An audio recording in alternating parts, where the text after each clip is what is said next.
नमस्कार दोस्तों, मैं मनीष कुमार भोज आप सभी का अपने यूट्यूब चैनल पहाड़ एजुकेशन में हार्दिक स्वागत करता हूं। दोस्तों, मैं आज जो श्रृंखला आप लोगों के बीच लेके उपस्थित हुआ हूं वो एनसीईआरटी पर बेस्ड क्लास 11th की पॉलिटिकल साइंस से रिलेटेड ये सेकंड चैप्टर रहने वाला है। आज का जो हमारा टॉपिक रहने वाला है भारतीय संविधान में अधिकारों के बारे में हम यहाँ पर चर्चा करेंगे। आपके यहाँ पर बहुविकल्पी प्रश्न हैं जो आपकी प्रतियोगिता परीक्षा में पूछे जा सकते हैं। आइए शुरुआत करते हैं। देखिए दोस्तों, टॉपिक क्या है हमारा, भारतीय संविधान में अधिकार की बात करें, क्लास 12th की है। देखिए पहला क्वेश्चन आपके सामने मैं रखने जा रहा हूँ। ये कह रहा है कि मूल संविधान में कौन सा मौलिक अधिकार को हटा दिया गया है, निकाल दिया गया है।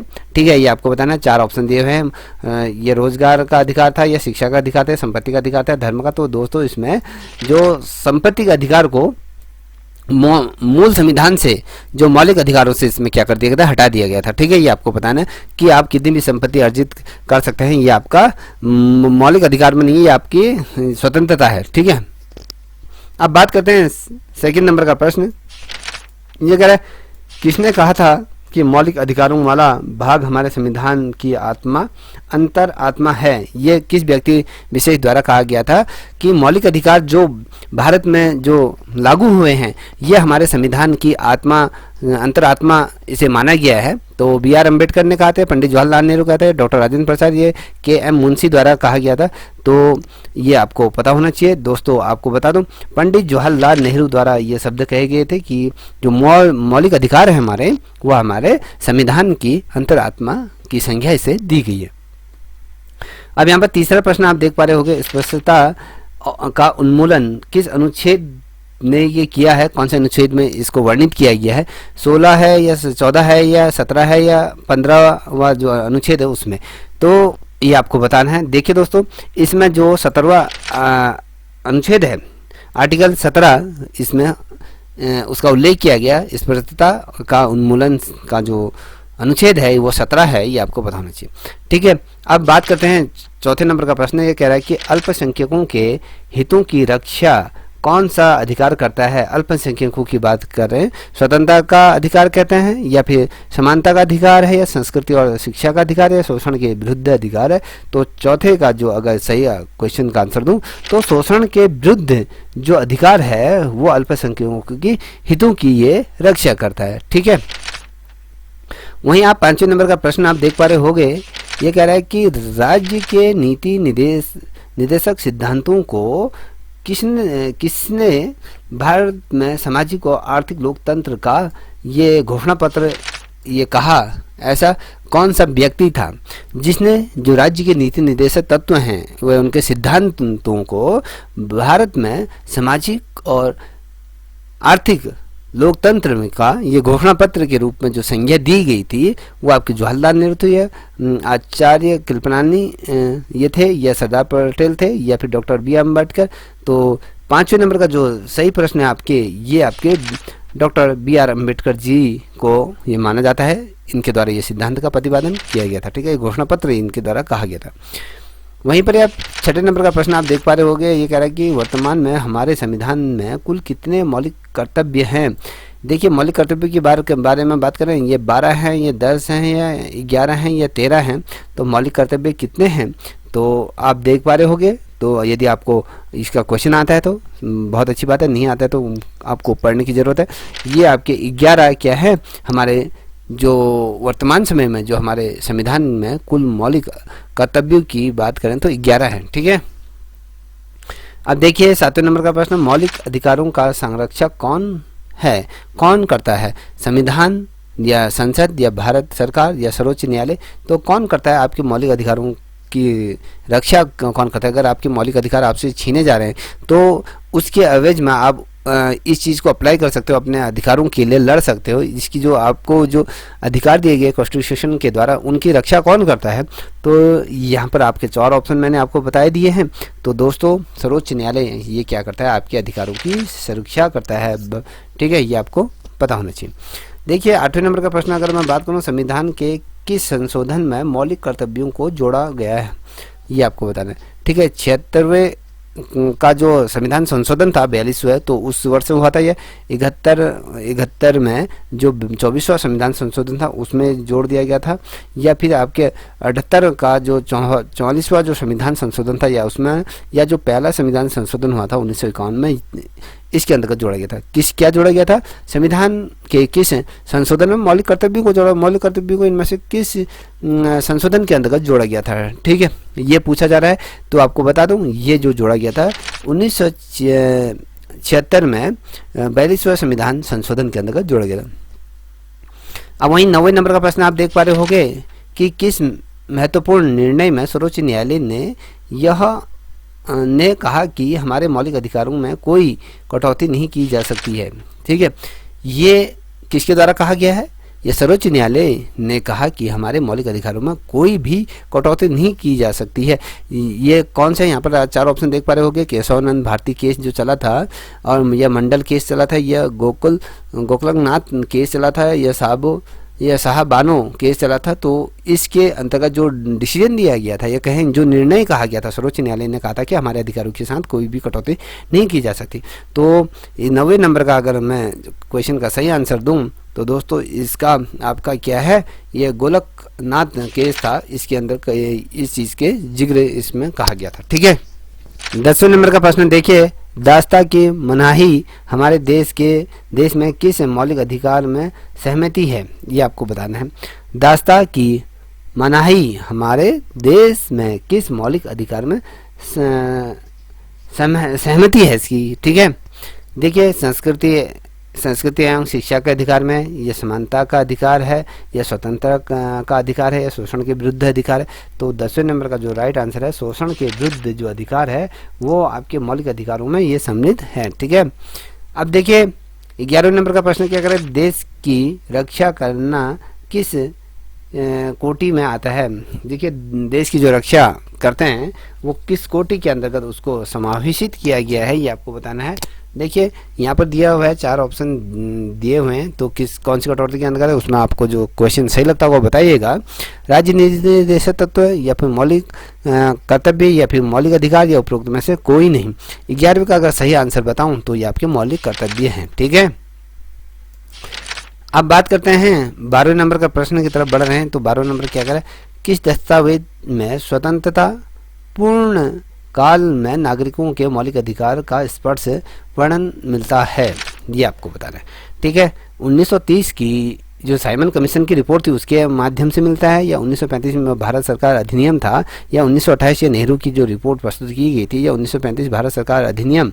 ठीक है, ये इसमें क्या पूछा जा रहा है? क्वेश्चन को पहले समझ लीजिए कि किस दस्तावेज में स्वतंत्रता पूर्ण काल में नागरिकों के मौलिक अधिकारों का स्पष्ट वर्णन करता है। इनमें से कौन से जो 4 ऑप्शन दिए हैं इनमें कौन सही है ये आपको बताना है। तो 12वें नंबर का अगर मैं बात करूं तो ये आपका 1928 की जो नेहरू रिपोर्ट थी ना, उसके आधार पर यह कहा गया है कि पूर्ण काल में नागरिकों के मौलिक अधिकारों का स्पष्ट वर्णन इसके अंतर्गत मिलता है। 13वें नंबर का प्रश्न है, भारतीय संविधान का हृदय और आत्मा किस मौलिक अधिकार को कहा गया है? बहुत ही अत्यंत महत्वपूर्ण है। यदि आपको ये वीडियो पसंद आ रही तो प्लीज़ दोस्तों इस चैनल को भी लाइक शेयर सब्सक्राइब अवश्य कर लीजिए, इतना आपसे मेरी रिक्वेस्ट है। देखिए, संवैधानिक उपचारों का अधिकार है, या धार्मिक स्वतंत्रता का अधिकार है, या समानता का अधिकार है, या स्वतंत्रता का अधिकार है? तो कौन सा है जो क्या कहा जाता है हृदय और आत्मा किस मौलिक अधिकार को कहा जाता है संविधान का? तो बहुत ज़्यादा महत्वपूर्ण प्रश्न अपने आप में। तो दोस्तों इसका जो सही आंसर है आपके संवैधानिक उपचारों का अधिकार ये है। ठीक है, 14वें नंबर के प्रश्न की ओर हम अग्रसर हो रहे हैं। देखिए, ये कह रहा है आर्टिकल 19 के तहत नागरिकों की मौलिक स्वतंत्रता में कौन सम्मिलित नहीं है? ये आपको बताएं। अनुच्छेद 19 के तहत नागरिकों की मौलिक स्वतंत्रता में कौन सम्मिलित नहीं है? सारे देश में विचरण व आवास, या फिर विचार व अभिव्यक्ति, या कोई कारोबार या धंधा या संपत्ति रखना या खरीदना या बेचना। ठीक है, ये आपको बताना है। तो इसका जो राइट आंसर है संपत्ति रखना, खरीदना और बेचना। ठीक, अब यहाँ पर 15 नंबर का क्वेश्चन क्या कर रहा है? स्वतंत्र व लोकतांत्रिक देश में नागरिकों को मौलिक अधिकार प्राप्त होने चाहिए ताकि वे क्या कर सकते हैं? इसमें आगे यहाँ पर 4 ऑप्शन दिए हैं। वे शासन को प्रतिक्रियावादी होने से रोक सके, या फिर वे नागरिक समान की सुरक्षा कर सके, अपने व्यक्तित्व का सर्वांगीण विकास कर सके, अपने मन चाहे साधनों से अपनी मांग को पूरा कर सके। तो इसमें से कौन सा ये सही उत्तर है, तो आपको मैं बता दूं, वे अपने व्यक्तित्व का स्वर्णिम विकास कर सके, सर्वांगीण विकास ये कर सके। ठीक है। अब 16वें नंबर का प्रश्न देखिए, किस अनुच्छेद में भारतीय संविधान में स्वतंत्रता का अधिकार वर्णित किया गया है? कौन से आर्टिकल के अंतर्गत भारतीय संविधान में स्वतंत्रता का अधिकार को वर्णित किया गया है? अनुच्छेद 25 में, अनुच्छेद 19 में, या अनुच्छेद 32 या अनुच्छेद 14? तो किस में किया गया है ये आपको बताना है। आपको बता दूं, अनुच्छेद 19 में इसका वर्णन किया गया है। ठीक। अब बात करते हैं 17 नंबर के प्रश्न की तरफ बढ़ रहे हैं। तो 17 नंबर का प्रश्न क्या कह रहा है, देखिए, किसी कार्य को अलंबित करने के लिए न्याय से कौन से विशेष लेख जारी करने की याचना की जा सकती है, ये आपको बताना है। फिर से दोहरा देता हूँ प्रश्न।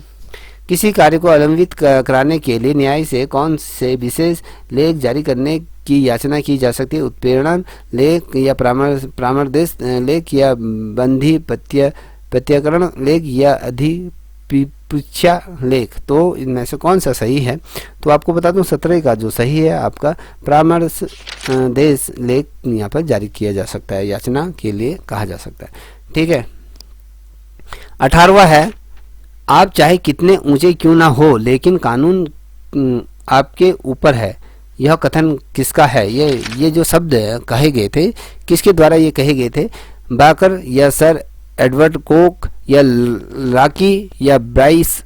किसके द्वारा ये शब्द कहे गए थे कि चाहे आप कितने भी ऊंचे क्यों ना हो मगर कानून से ऊपर कोई भी नहीं है।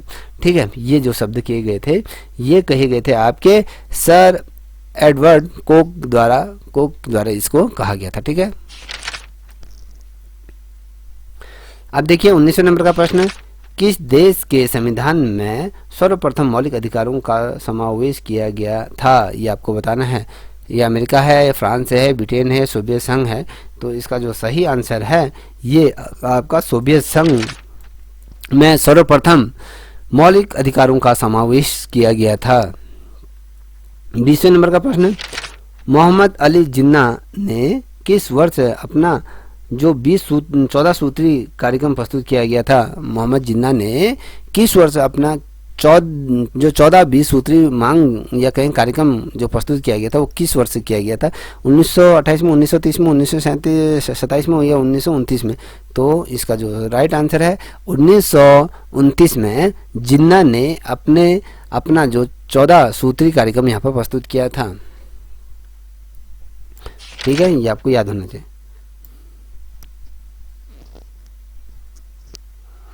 अब बात करते हैं अगले प्रश्न की तरफ।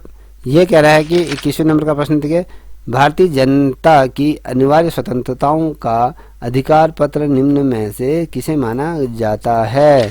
यह आपको बताना है। शक्तियों का विवरण, या मौलिक अधिकार है, या फिर मूल कर्तव्य है, या नीति निर्देशक तत्व? तो कौन सा माना गया है ये आपको बताना है। तो आपको मैं सही आंसर दूं तो मौलिक अधिकारों को माना गया। ठीक।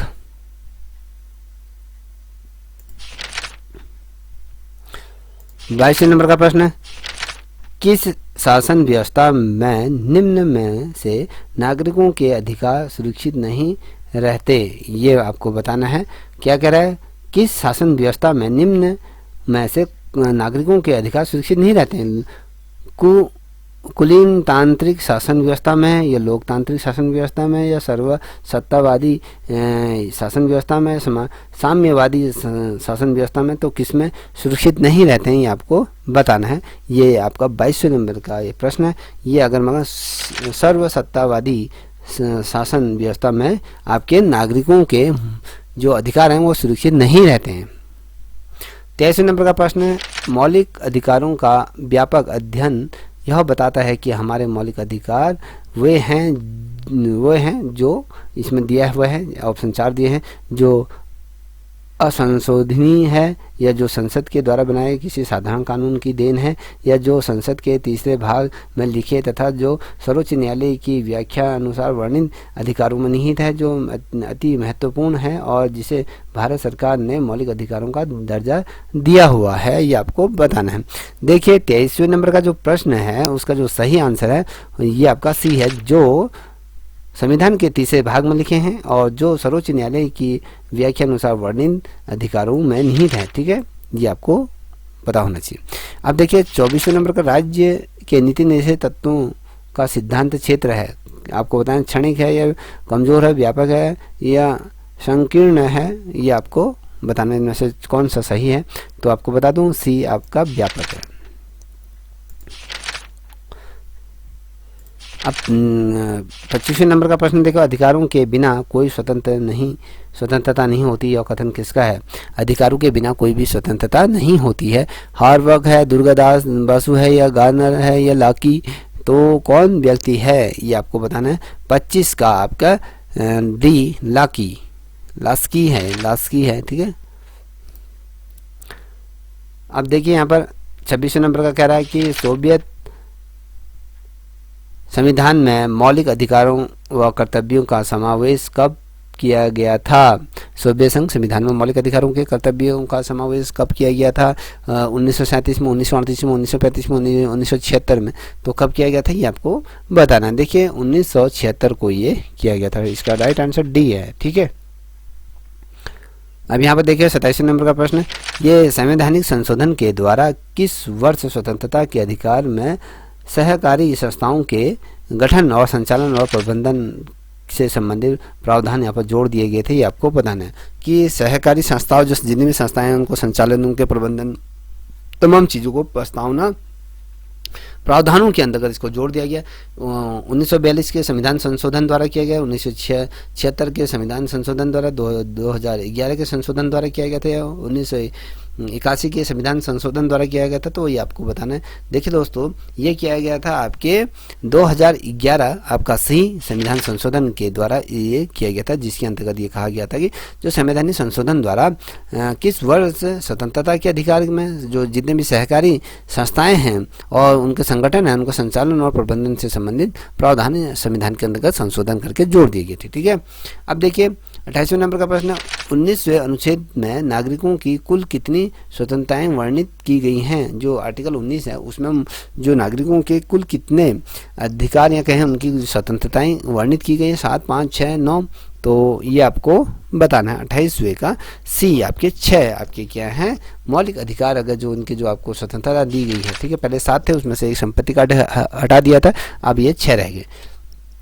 29वें नंबर का प्रश्न, संपत्ति के अधिकार को मौलिक अधिकारों के अध्याय से क्यों निकाल दिया गया है? ये आपको पता होना चाहिए क्यों निकाल दिया। बहुत ज़्यादा महत्वपूर्ण प्रश्न है। यह समाजवादी विचारधारा के विरुद्ध था, इसके निरीक्षण को प्रोत्साहन मिलता था, इससे पूंजीवादी को प्रोत्साहन मिलता था, यह अधिकार सरकार और न्यायपालिका के मध्य टकराव का कारण बन सकता था, इसलिए इसे हटा दिया गया था। तो आपको मैं बता दूं, इसका जो राइट आंसर है ये आपका सी है, इससे पूंजीवादियों को प्रोत्साहन मिलता था। ठीक है, जितने भी पूंजीपति हैं उनको सबसे ज़्यादा इससे लाभ पहुँचता था। अब यहाँ पर 30वें नंबर का प्रश्न आप देख पा रहे होंगे। तो 30वें नंबर का प्रश्न क्या कह रहा है? राष्ट्रपति द्वारा जो संकट काल की घोषणा के समय कौन सा मौलिक अधिकार स्थगित नहीं किया जा सकता है? ठीक है, जब राष्ट्रपति अगर मैं कहूँ आपातकाल की घोषणा करता है, संकट काल की घोषणा करता है, तो उस कंडीशन में भी आपके मौलिक अधिकारों को स्थगित नहीं किया जा सकता। कौन सा अधिकार है ये आपको बताना है। आर्टिकल 21 में वर्णित व्यक्तिगत स्वतंत्रता का अधिकार है, या आर्टिकल 20 और 21 में वर्णित जीवन व व्यक्तिगत स्वतंत्रता का अधिकार है, या अनुच्छेद 19 में वर्णित स्वतंत्रता है, या आर्टिकल 20 में वर्णित जीवन का अधिकार। तो इसमें अगर मैं बात करूं तो आपका जो बी है 19, 20 और 21 में वर्णित जीवन और व्यक्तिगत स्वतंत्रता का अधिकार को ये क्या कहता है, नहीं स्थगित किया जा सकता है। ठीक है, अब यहाँ पर देखिए 31वें नंबर का प्रश्न कह रहा है कि नीति निर्देश तत्वों का उल्लेख संविधान के किस भाग में किया गया है? 5वां, दूसरे, चौथे या तीसरे? कि नीति निर्देशों तत्वों का उल्लेख पूर्ण रूप से उसकी व्याख्या किस भाग में की गई है संविधान के, ये आपको बताना है। तो अगर इसकी व्याख्या की अगर हम बात करें तो दोस्तों ये आपके चौथे भाग में इसकी व्याख्या की गई है। अब देखिए 32वें नंबर का प्रश्न, भारतीय संविधान में मौलिक अधिकारों का उल्लेख करते हुए निम्न में से किस देश का अनुसरण यहाँ पर किया गया है? अमेरिका का किया गया, ऑस्ट्रेलिया का, नीदरलैंड का किया, ब्रिटेन का। तो किसका अनुसरण यहाँ पर किया गया है मौलिक अधिकारों का उल्लेख करते हुए? तो आपको इसका सही आंसर बताऊं तो दोस्तों यहाँ पर आपका ब्रिटेन, ठीक है, ब्रिटेन। अब यहाँ पर 33वें नंबर का प्रश्न, ये कह रहे संविधान के किस अनुच्छेद में मौलिक कर्तव्यों का वर्णित किया गया है? मौलिक कर्तव्य वर्णित किए गए हैं कौन से आर्टिकल के अंतर्गत? Article 53, article 50A, article 51A या आर्टिकल 52? तो आपको ये बताना है। 33वें नंबर का प्रश्न है। तो दोस्तों आपको बताऊं 51A जो आर्टिकल है इसमें मौलिक कर्तव्यों की क्या करें पूरी तरीके से व्याख्या की गई। अब यहाँ पे 34वें नंबर का प्रश्न आप देख रहे हो, मौलिक अधिकारों को लागू करने के लिए किस के द्वारा रीट जारी की जाती है? मौलिक अधिकारों को लागू करने के लिए किसके द्वारा रीट जारी की जाती है? राष्ट्रपति, निर्वाचन या संसद या उच्चतम न्यायालय? तो ये आपको बताना कि इसके द्वारा रीट, तो ये सर्वोच्च न्यायालय जिसे हम उच्चतम न्यायालय कहते हैं इसके द्वारा ये की जाती है। देखिए 35वां, गोवध का प्रतिबंध किस अनुच्छेद द्वारा लगाया गया है? गोवध, ठीक है, जो गोवध होता है, जो गौ की हत्या की अगर मैं बात करूं, ठीक है, आर्टिकल 47, आर्टिकल 45, आर्टिकल 48, आर्टिकल 46 गोवध मतलब गौ हत्या की मैं बात कर रहा हूं। तो इनमें से कौन सा आर्टिकल है जिसके उसमें प्रतिबंध लगाया हुआ है? तो 35वें का ये आपका सी है, आर्टिकल 48 में इस चीज़ का वर्णन किया गया है, ठीक है, इसको पढ़ लीजिएगा आप एक बार। अब यहाँ पर मौलिक अधिकार 36वें नंबर का प्रश्न है, मौलिक अधिकारों के संशोधन में कौन सा सक्षम है? सर्वोच्च न्यायालय, संसद, लोकसभा या राष्ट्रपति? तो ये आपको पता होना चाहिए कि बच्चों की मौलिक अधिकारों के संशोधन में किस को सक्षम माना जाता है। तो अपने आप में बहुत अच्छा प्रश्न है। तो सर्वोच्च न्यायालय ही क्या है आपके सक्षम होता है, ठीक है, ये आपको भली भांति ज्ञात होना चाहिए। अब बात करते हैं 37वें नंबर का प्रश्न, कह रहे सर्वोच्च न्यायालय ने किस केस में यह व्यवस्था निश्चित की मुआवजे का उपयुक्त होना उसके भाव उस समय के बाजार भाव के द्वारा उसको निर्धारित किया जाए?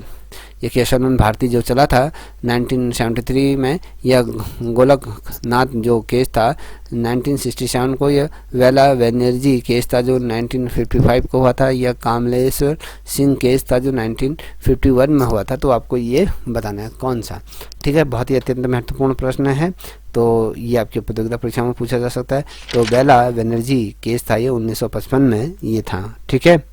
अब यहाँ पर देखो 38वें नंबर का प्रश्न है आपके सामने, निम्न में से संपत्ति का अधिकार किस वर्ग के अंतर्गत आता है? नैसर्गिक अधिकार या मौलिक अधिकार या विधिक अधिकार या मानव अधिकार? तो इसका 38वें का अगर मैं वहाँ विधि अधिकार के रूप में ये आता है, ठीक है।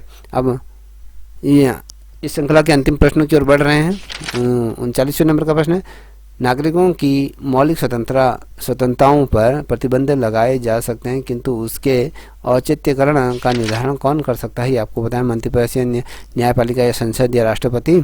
तो दोस्तों आपको बता दूं ये आपकी न्यायपालिका करती है। अब यहाँ पर इस श्रृंखला का अंतिम प्रश्न आप देख पा रहे हो, ऑस्ट्रेलिया का संविधान कब अस्तित्व में आया ये आपको बताना है, ठीक है। 1901 में, 1900 में, 1903 में, 1902 में।